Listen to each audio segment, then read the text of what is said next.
Hey everyone, Thyworm here. I've been chopping people's heads, arms and legs off for the last couple of days and it's been a lot of fun actually. Chivalry 2 is out now and here are my first impressions. If you enjoyed the video, maybe give it a like or consider subscribing. It helps out a lot really, so thanks. I will start with a disclaimer, and that is that I have not played the original Chivalry. Nor have I played Mordau or anything like that, so I'm lacking context in that sense. I saw a trailer though, I was very curious if I would enjoy a game like this. I requested a review key and I got one, so thanks devs for that, and it all has led to this video. So let's start explaining Chivalry 2 for people like me.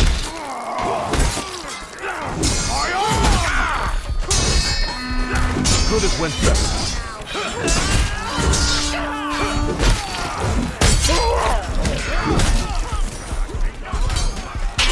I can't.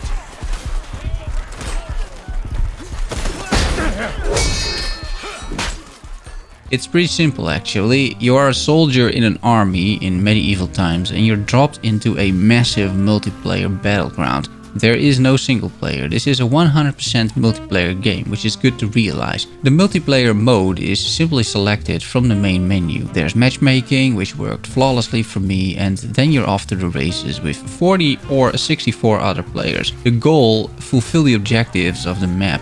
This objective can be a deathmatch, but also an entire siege with multiple stages where you need to storm a castle, disable siege equipment, protect the battering ram and kill the heir to the throne, or defend the castle and protect the king, depending on the team you're in. The game features 5 team objective maps with these rather lengthy missions and 3 deathmatch maps, which tend to be a lot faster, so there's a total of 8 maps available at the moment. To add variety, there are 4 classes with 3 subclasses. By playing a main class for a few maps, you gain experience and you unlock the subclasses. These subclasses all have their own sets of gear and weapon proficiencies and roles on the battlefield. There's a knight, which can be a support class, healing other troops, or a tank. There's a footman, wielding a polearm, one-handed weapons, or act as a field engineer. There's the vanguard, mostly focused on dishing out damage in various forms at the cost of defense. And finally there's an archer with either a bow, crossbow, or longbow. You're not confined to your class by any means though. Each respawn you can pick a different class and you can use pretty much any weapon you find on the battlefield, despite your class. If you run out of arrows, you can just pick up a warhammer and start chomping the enemy troops. Each subclass can unlock several different weapons that you can use as part of your starting kit. By wielding weapons, you increase your weapon proficiency, which enables you to wear certain skins. You're going to be spending quite a few hours fighting just to unlock all the classes and subclasses, while increasing your level and buying cosmetics at the same time. There is a lot of character customization as well, and you can deck out your characters with cool outfits at the armory with money you earn in-game, or by buying coins for real money in the cash shop. I felt that the gold that you earn is sufficient, to be honest. I mean, sure, it's gonna take a bit of a grind, but you're playing this game anyway, right? I don't have a strong opinion on the cash shop in Chivalry 2, but as far as I can tell, it is not pay to win. The coins you buy only give you cosmetics, and overall I found the game rather balanced so far. There aren't any overpowered classes, in my opinion at least.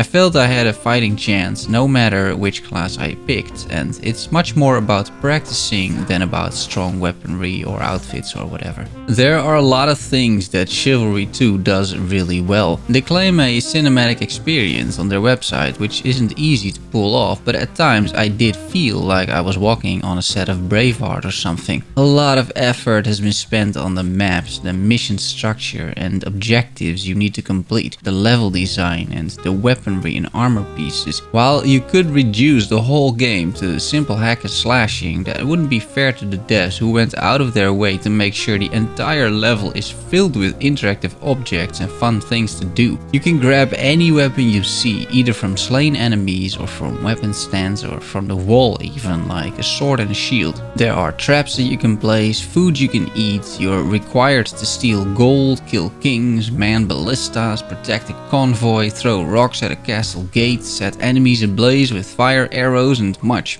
more. At some point I was defending a castle gate and someone started launching soldiers into the battle using a catapult. It may not be super realistic and a bit of a departure of a generally very realistic game, but it was hilarious to see, and it's these little things that make me appreciate a title like this. In short, Chivalry 2 is truly impressive in what it does. The combat feels pretty good as well, which is of course very important. I'm no expert on this game, clearly, but the physics and impact of weapons is high quality and fairly realistic. The sound design is superb and it really adds to this sense of battle. Wearing headphones, I could hear enemies approaching even while in the midst of battle, so they nailed that part. Arrows flying next to you have directional sound indicating where the archer is that's firing at you. You hear weapon swings around you, allowing you to reposition yourself. This can't have been easy to achieve, but I always felt I had a good idea of what was happening, despite not seeing everything, or despite the total chaos on the screen. It is still a video game and you're running around with 64 people at the same time, meaning that if you're in a group hacking down on a single poor guy, it starts to look a little weird of course, but 1 versus 1 or a couple versus a couple, that feels really good. And just a quick note on the graphics and the performance and like latency on the servers and whatnot, I had practically no issues whatsoever, which is also quite an achievement if you're with 64 people in the same map. Now, I'm not saying this is true for everyone, but I had generally a ping of maybe 10 milliseconds, which means the server is probably located in Amsterdam, and I had no issues whatsoever.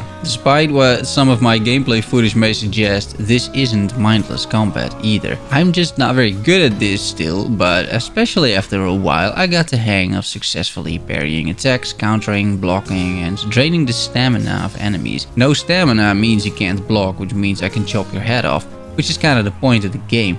Mastering a certain class and weapons and maybe even certain strategies takes time, but it is worth it and the time investment pays off. The game is rather strategic as well. Across the level there are objects placed that give you a clear advantage, like ballistas or towers that you can climb in as an archer.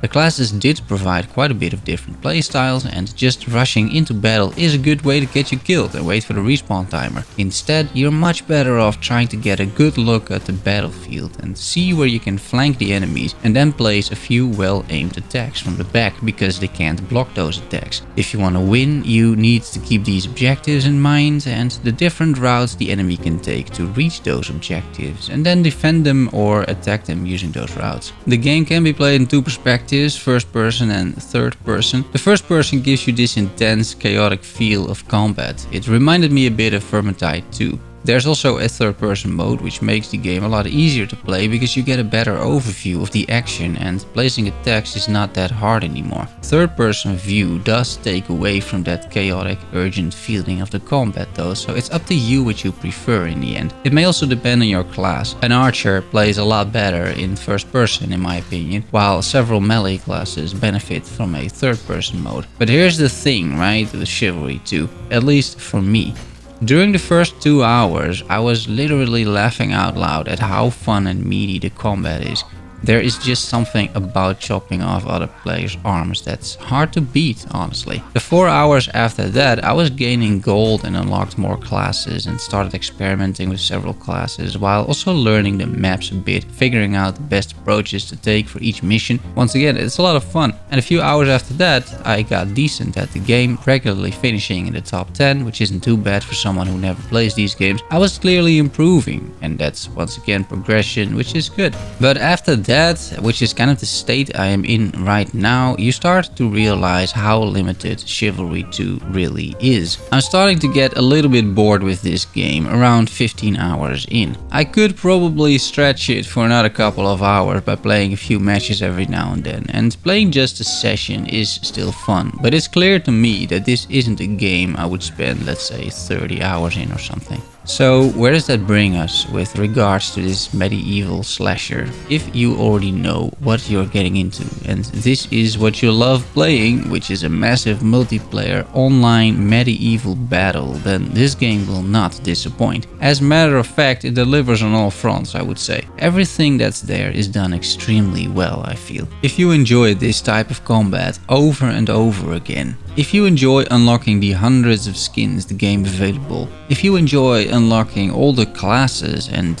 you enjoy grinding it out, becoming better and try to be at the top of the leaderboard, then Chivalry 2 is definitely worth your money. It's currently available exclusively on Epic Games for €36, and that is a very reasonable price. And because it's on Epic, the devs get a fair share of that price as well. If you're not this person, but you still like what you see, you should consider if 10 to 20 hours of a lot of fun is worth €36 to you, which will vary per person. To me, I would have purchased this game. I would not have regretted that, but I'm willing to spend 15 to 20 euros on just a couple of hours of fun. Not everyone feels the same way. If you don't feel that way, then Chivalry 2 is most likely too limited to hold your attention for now, and the price may not be warranted. There is a little bit more coming up in terms of a roadmap. I might cover that in another video and give my thoughts specifically on that, but for now, this is it, my first impressions for Chivalry 2. I hope you enjoyed the video, guys. Thanks for watching, see you soon, love you all,